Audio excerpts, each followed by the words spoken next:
Perkenalkan, nama saya Talita Nabila.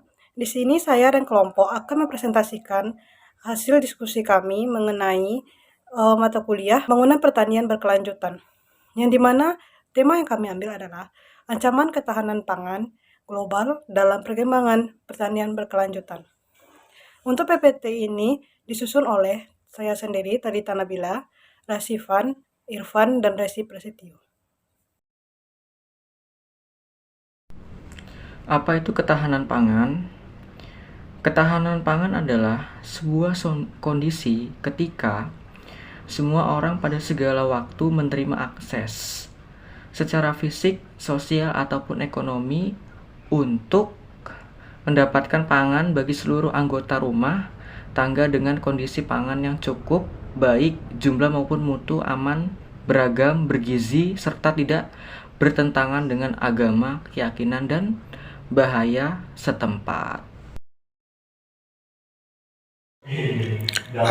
Apa saja sistem ketahanan pangan? Sistem ketahanan pangan terdiri dari 3 subsistem, yaitu kesejahteraan, keterjangkauan, dan pemanfaatan pangan.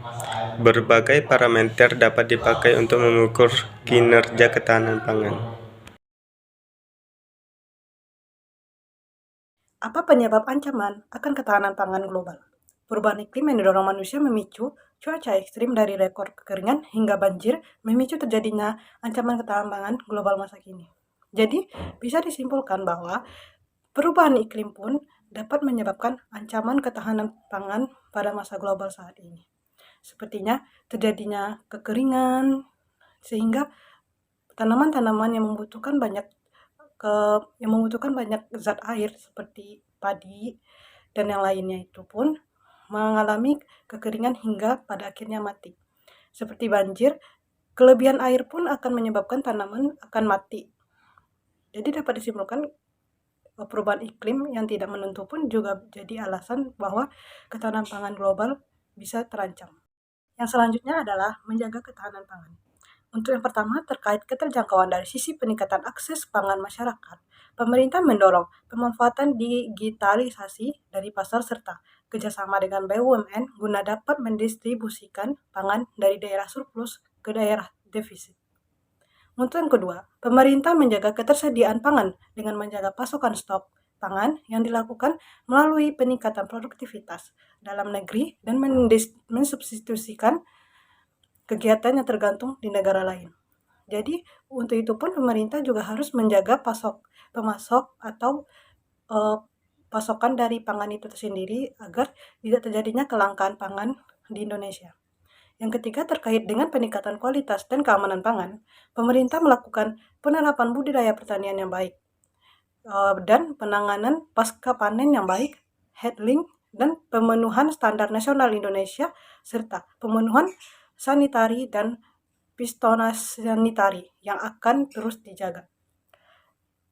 Di sini nih terkait dengan peningkatan kualitas dan keamanan pangan, banyak terjadinya seperti adanya dari para negara lain yang diam-diam untuk menguasai isi pasokan di Indonesia. Dengan itu, pemerintah wajib untuk memperketat dengan keamanan yang ada di Indonesia agar lebih terjaga sumber pasokan dan ketahanan pangan itu sendiri.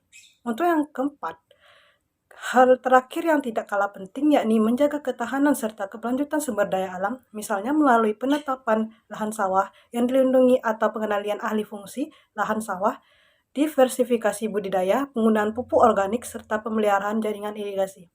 Jadi dapat disimpulkan pun di sini penggunaan pupuk organik itu sangat penting. Ya memang penggunaan pupuk anorganik juga penting, tapi lebih baik menggunakan pupuk yang berasal dari alam, karena untuk khasiat dan manfaat tanaman itu sendiri lebih terjaga.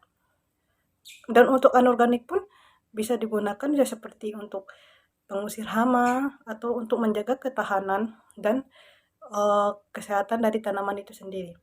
Jadi kita kalau menanam tanaman itu harus bisa membagi-bagi berapa kadar yang kita gunakan untuk menjaga pangan itu tersebut. Tapi lebih baik menggunakan yang alami daripada yang menggunakan yang buatan secara berlebihan, karena itu akan menyebabkan kerusakan pada tanaman itu sendiri.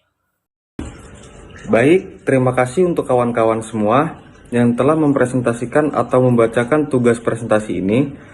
Dari kesimpulannya adalah pentingnya ketahanan pangan dan tatanan ekonomi global dan nasional telah dipahami oleh berbagai kalangan, baik itu para kepala negara dan pemerintah, pimpinan organisasi internasional, pengelolaan sektor swasta, maupun lembaga kemasyarakatan, dengan alasan dan kepentingan yang berbeda.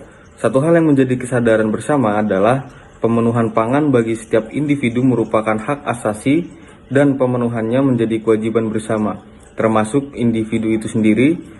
Dengan menjaga ketahanan pangan di masa global pun juga dapat membuat proses pembangunan pertanian berkelanjutan lebih efektif dan efisien untuk diwujudkan. Sekian hasil diskusi kami dan paparan presentasi dari kelompok kami. Atas kesalahan, saya sebagai moderator mohon maaf. Untuk itu saya akhiri. Wassalamualaikum warahmatullahi wabarakatuh.